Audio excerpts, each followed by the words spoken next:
In this video, I wanted to switch it up a little bit. I just wanted to talk about a pretty mundane thing, something that I've been dealing with recently that has been negatively affecting my life. And that's, I, over and over throughout the years, I've wanted to buy a house, okay?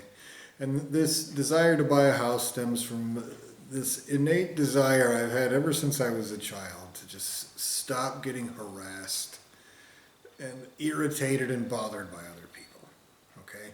I've wanted that from the time I was a kid.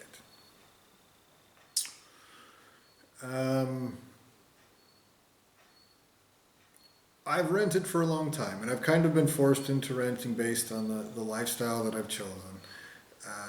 I've been traveling for about 12 years, since long before COVID. Before COVID, traveling was very different. You know, people in different countries were happy to see you, they were interested in you, and now since there's this huge digital nomad movement, they all flock to a place like locusts. They drive up all the prices, piss all the people off, and then they leave, and then people are left with, the local people are totally screwed. And so it's changed a lot since COVID's taken place. Since COVID has taken place, people look at you like you're cattle to be harvested. It's gotten to the point where I've traveled so much, and for a long time I would travel to a new country every 3 months because that's how long a tourist visa was. And so when you do it over and over and over again, and by now I'm 43 years old. Actually, I guess I'm 44 tomorrow. I'm 44 tomorrow. and I've just gotten to the point where I just want to have a house to where I don't have to worry about there being a landlord. I don't want to have to, have someone show up anytime and be like, "What are you doing? What is that smell?" You know what I mean? Like I just want to not be messed with. Okay, I want to have a place that's my own that I can change if I want to. I can paint it or redecorate or plant a bunch of lilacs out in the yard or whatever I feel like doing. That's what I want to do. And so, and plus rent, you're kind of, you're not really getting anything out of it. A lot of times you're paying more in rent than you would if you actually bought a house. And so I've been looking for years to try to find a house. And it's just the way that the American real estate system is set up is just so bizarre that I don't know if people who don't leave the United States, I don't know if they're actually aware of how crazy that is. Because let's take for example, Japan, okay? In Japan, they're giving away houses for free because they look at houses like they look at anything else. That a used house is not as, it's not as valuable as a brand new house,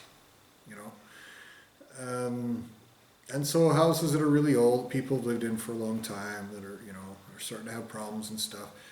A lot of people don't want to deal with that. They have other things that they want to do, spend their time on, and so they don't want to spend it worrying about how to, fix a leak or the plumbing or this or that, Whereas in the United States, that's completely opposite.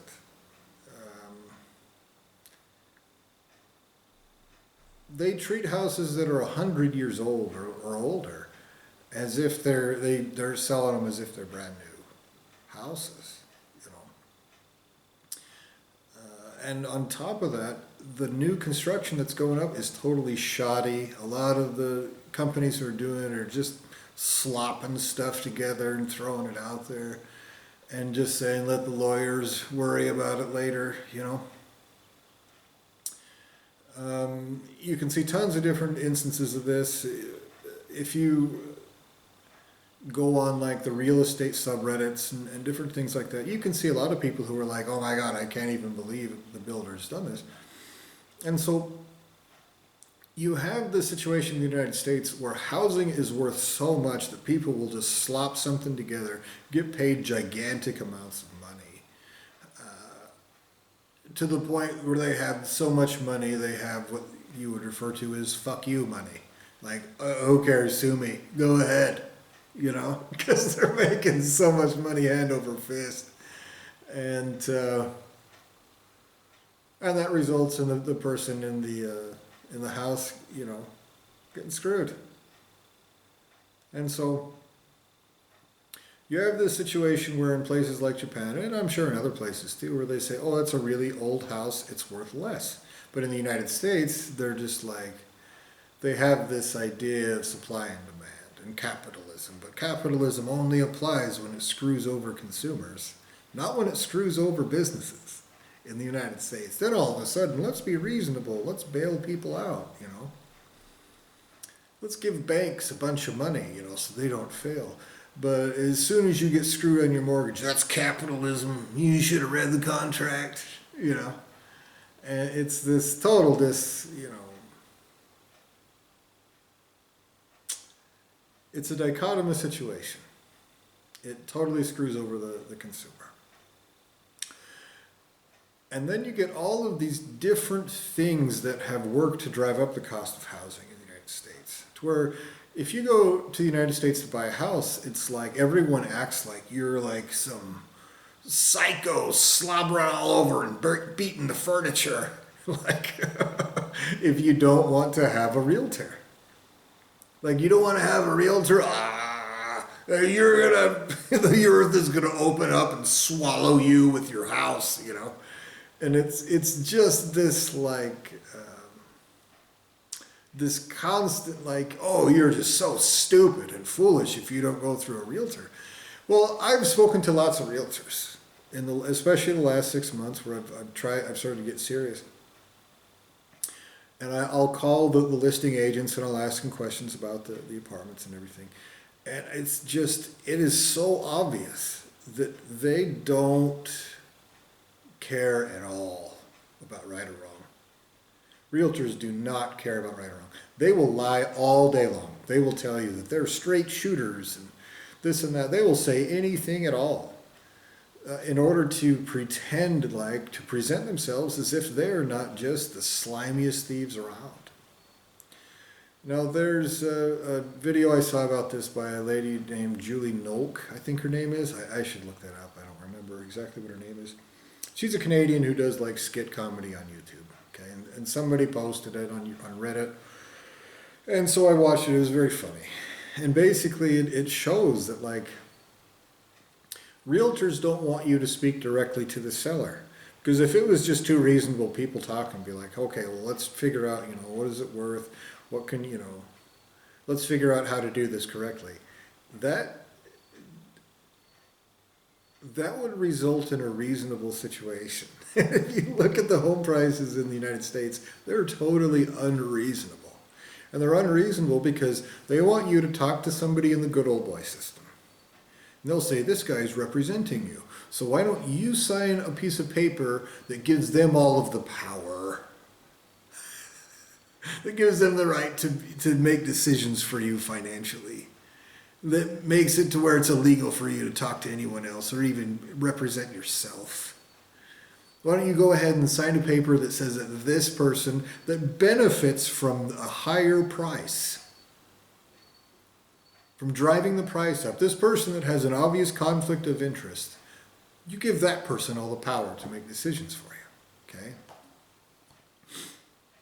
And to write up contracts for you, okay? To decide what the wording is, to put in offers for you, to sign legally binding contracts that you're going to sign, okay? And you get this person that's totally invested in driving the price up. And you go and have them talk to another person, another realtor who's invested in driving the price up. They get paid on commission. Both the buyer's realtor and the seller's realtor both want the price to go up. They get paid more money. and they'll play make believe. They're just, "Well, why would anybody want money? I don't even know. I'm doing this for like orphans or something." You know what I mean? Obviously, they're doing it for money. They want more money. They want to drive the price up, and so they'll lie to you. The buyer's realtor will say, "Oh, there's another offer." How much is the offer? I can't tell you what it is. You can't tell me if it's higher or lower than mine? No, I can't tell you. It's illegal. So if they're bidding lower than me and I bid higher, then I'm just wasting money. Well, but it would be safer if you bid more money, you know? And so you can't figure out what this other person's bidding. You have no idea. You're totally blind. They force you to do it blind. Okay. First off, that's a red flag. You can't just have it above the table where everybody can see what's going on. No. Blind. Totally blind. Okay, well,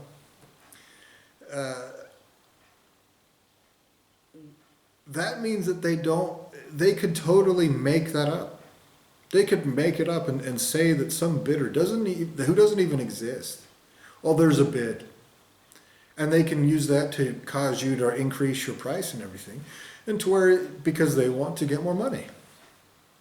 And so, if you look on Reddit, you'll see in some places they're talking people into paying like $150,000 over the asking price.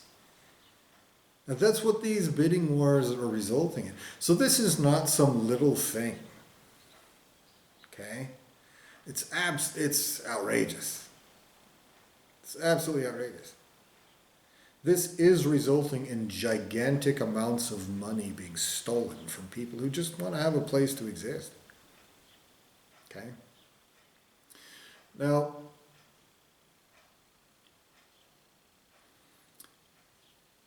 one realtor talks to another realtor and they drive up the price and they have all this hemming and hawing and haggling and conniving and sliving and slithering and wriggling and all this, everything they can do to drive up the price and to where they can get just to where both the seller and the buyer to almost sick of it.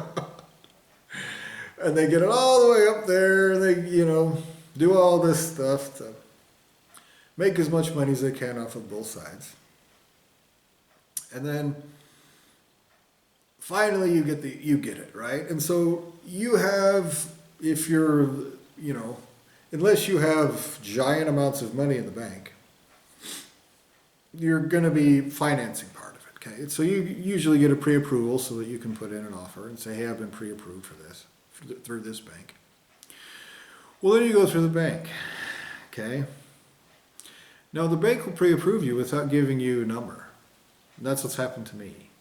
Is I have a bank that's given me pre-approval, but they won't give me any percentage rates, even a ballpark about what kind of percentage rate that they're going to offer me.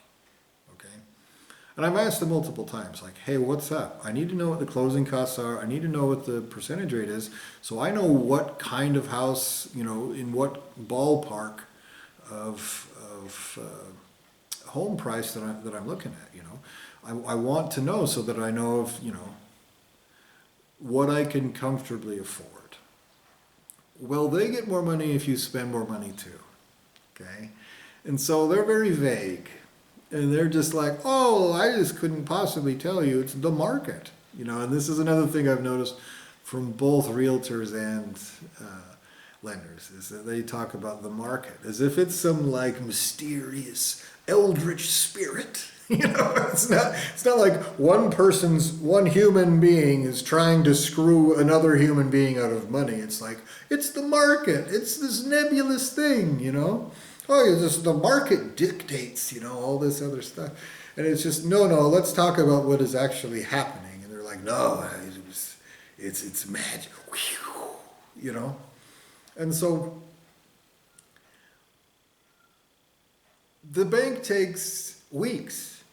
The fastest I've ever heard is 15 days, and I thought that was impossible.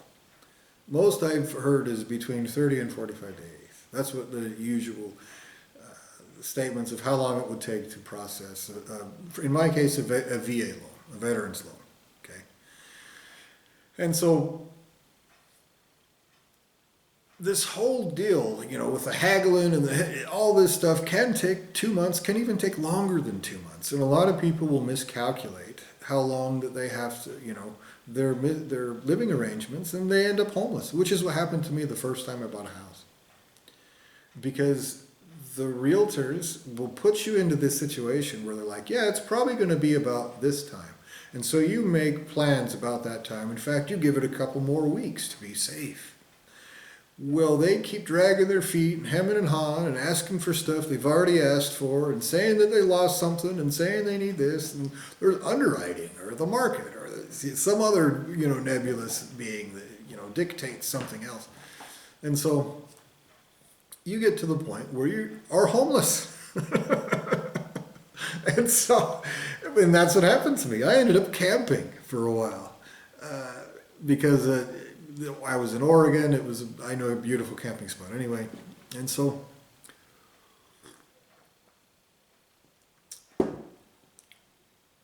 all of this because I just want a place to exist. To not be like some child with some sour-faced landlord going, what are you doing in here? Just a place I want to buy that's my own, where I don't have to deal with people. And so they make it extremely difficult. They do all this stuff, take months and months and months. You have to put yourself at risk. You have to trust that they're not going to gouge you. They push everything to the last minute, and then they almost always have this last minute, well, you got to give us another $10,000 or a full percentage higher than you wanted to pay, which is going to cost you tens of thousands of dollars over the life of the loan. You just got to do it, or else we'll start at nothing, And so you get muscled into this situation. Okay. And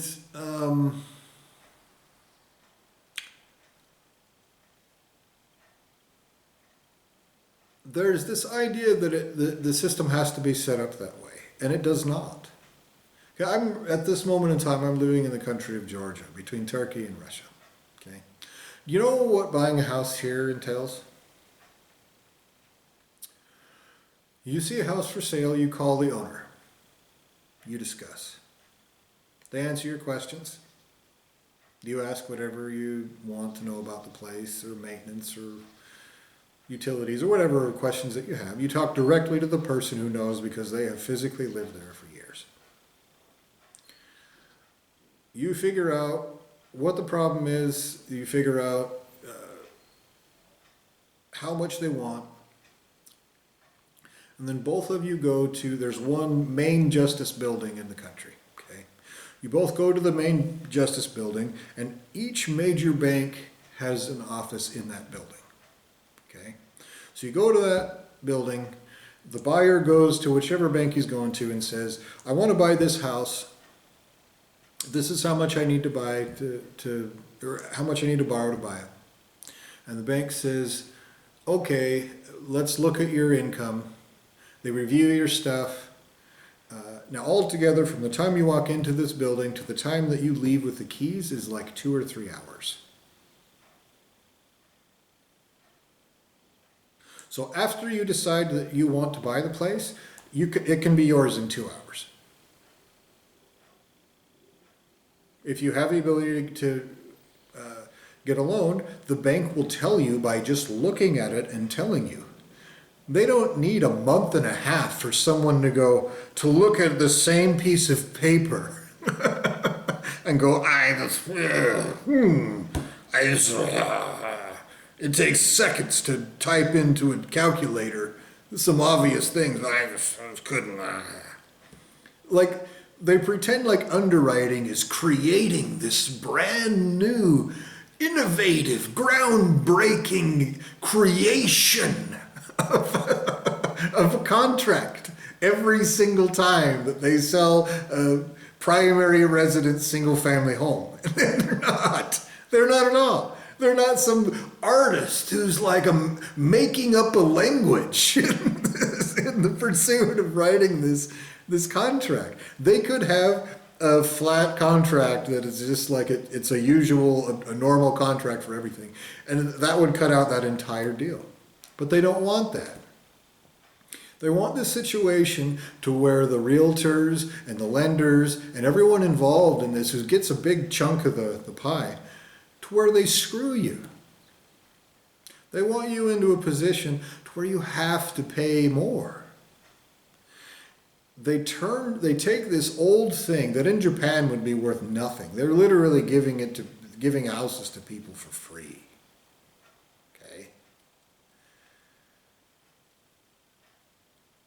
They're taking something that should be free and they're selling it to you, raking you over the coals, making you sign this paper that's going to fuck you over for decades. For an amount of money so ridiculous, it's embarrassing to their creators.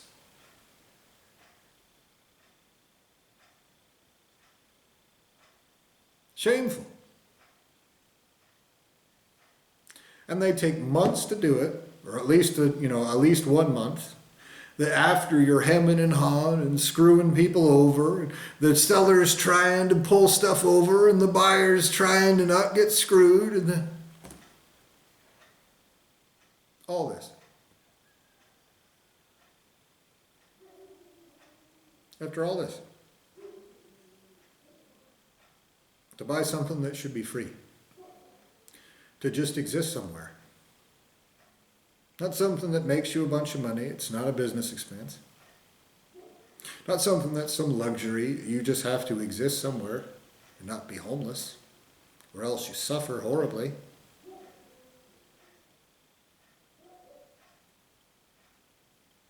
They want you to be buried in debt for an absolutely disgusting amount of money, to where you have to agree to be plundered and exploited by a bunch of vermin who will lie their asses off all day long about it for something that in Japan would be free. They would be happy if you would take this so they don't have to worry about it. And they don't have a lot of land there, so your whole excuse of land is running out, there's only so much. Your excuse has no leg to stand on there. They have less land in Japan, and they're giving away houses for free to foreigners.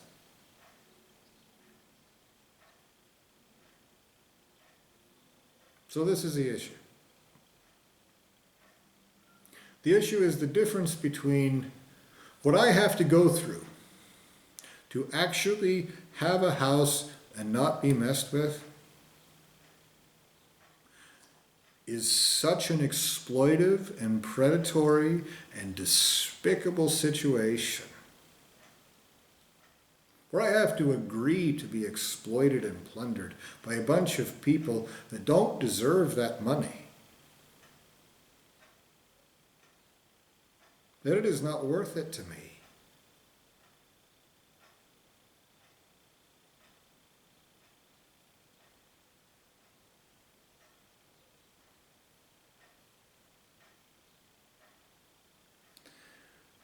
And so, that's what I wanted to make this video about.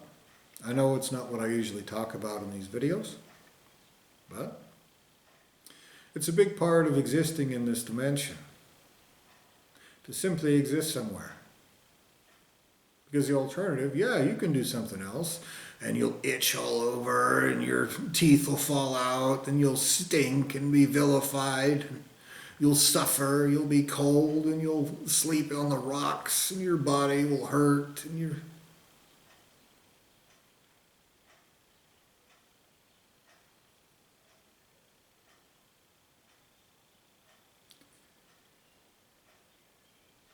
This is a big deal.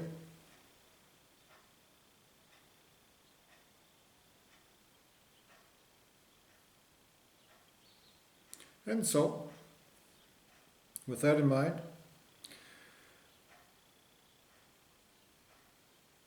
I'll end this video with something similar to how I usually end my videos. in regards to housing, in every way, I demand justice in full. Completely, perfectly, correctly. No wrongs committed, no innocents harmed. In full everywhere right now.